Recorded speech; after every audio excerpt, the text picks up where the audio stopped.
Hello everyone, welcome back to my channel. I hope everyone is having a nice day. Before we begin the video, please subscribe and give the video a thumbs up. The bold and the beautiful must-watch moments for Thursday, May 22. See Brooke and Taylor clash over Ridge and the happenings at the fashion show. Plus, Katie is there to give Ridge some advice about romance. It promises to be a day filled to the brim with drama, and you won't want to miss a second of the show. Tune in to CBS or Paramount Plus to watch. Brooke, Catherine Kelly Lang, and Eric, John McCook, devised a plan to put Brooke in a showstopper at the last fashion show for Forrester Creations that was like her Portofino wedding gown. There was chaos and drama behind the scenes, but in the end, Brooke stood by Ridge, Thorsten Kaye, in the showstopper, and Ridge took notice. It was all a resounding success despite Taylor, Rebecca Budig, attempting to keep Brooke from walking down the runway. However, Ridge wasn't too thrilled with Eric tried to tell him his future was with Brooke, but Eric wasn't deterred. Of course, Ridge reminded his dad that he was committed to Taylor. Brooke certainly didn't want to give up on Ridge though. Hope, Annika Noel, even told her mom that if Ridge was who she truly wanted, she would support her. Tensions that had been simmering beneath the surface for months finally erupted on today's fiery episode of The Bold and the Beautiful as Brooke Logan and Taylor Hayes found themselves face to face, each defending not only their daughters but their decades-long rivalry that has never fully been put to rest. The day started innocently enough, or so it seemed, at Forrester Creations, where Hope was trying to focus on her work, but her heart and mind were scattered. She was caught between two forces pulling her in opposite directions. Thomas, whose reformed behavior and steadfast support continued to tempt her toward the idea of a future that once seemed unthinkable, and Liam, the father of her child and the man she had built a life with, even if that life now stood on shaky ground. Her creative flow was clearly disrupted, and when Steffi dropped by the office, the air thickened with unspoken tension. Steffi, ever the straight shooter these days, wasted no time asking Hope where she stood. Hope admitted that she was confused but insisted that her feelings for Thomas were genuine and growing.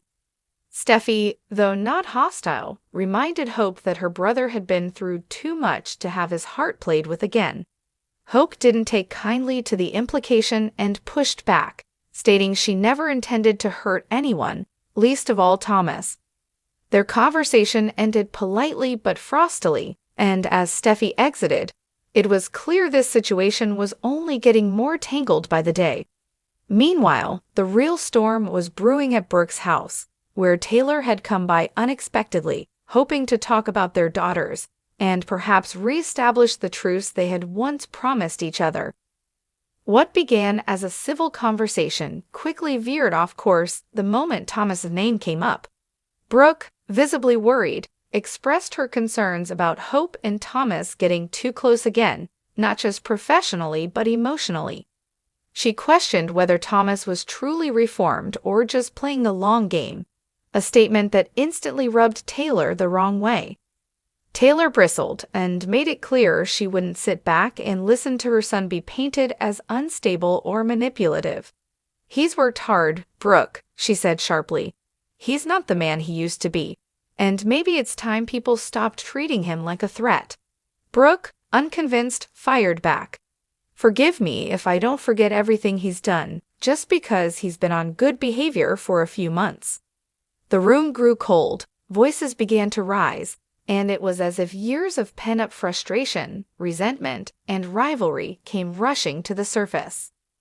What followed was a deeply personal and emotional confrontation, one that went far beyond their children and touched every nerve of their shared history.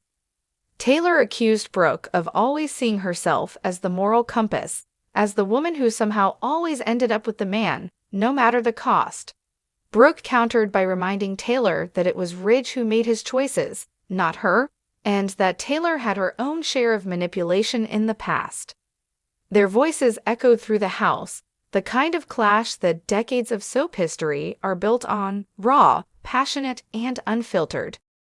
Back at Forrester, Thomas met with Ridge, who had sensed something brewing and wanted to get ahead of it.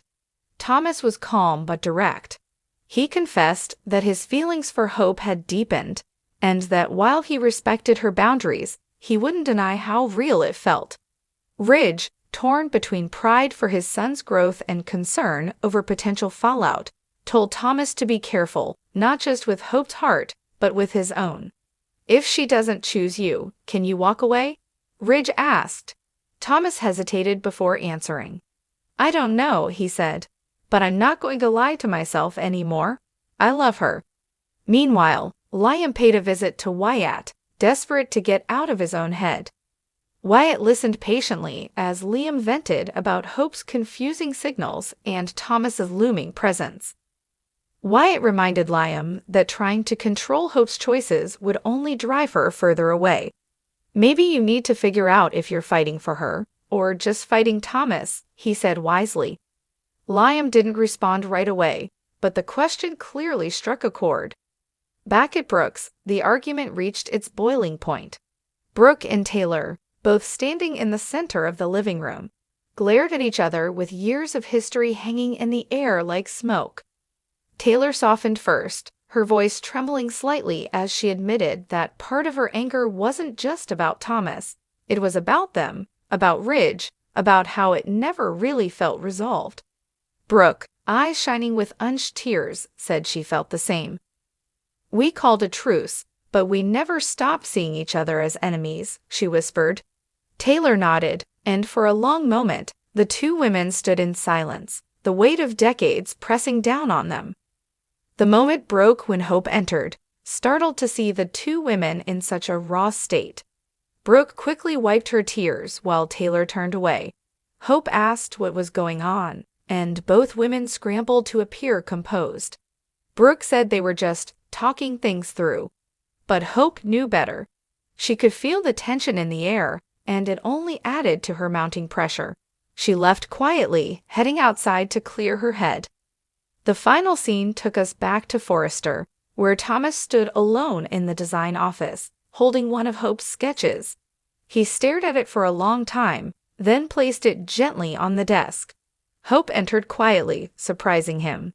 They looked at each other, no words spoken, and in that silence, something passed between them, an understanding, a longing, a quiet question of what comes next. As the screen faded to black, the camera lingered on their faces, her uncertainty, his devotion, and the unmistakable gravity of the choice that loomed ahead. Thanks for watching this video, and please subscribe our United News 24 YouTube channel for more update news.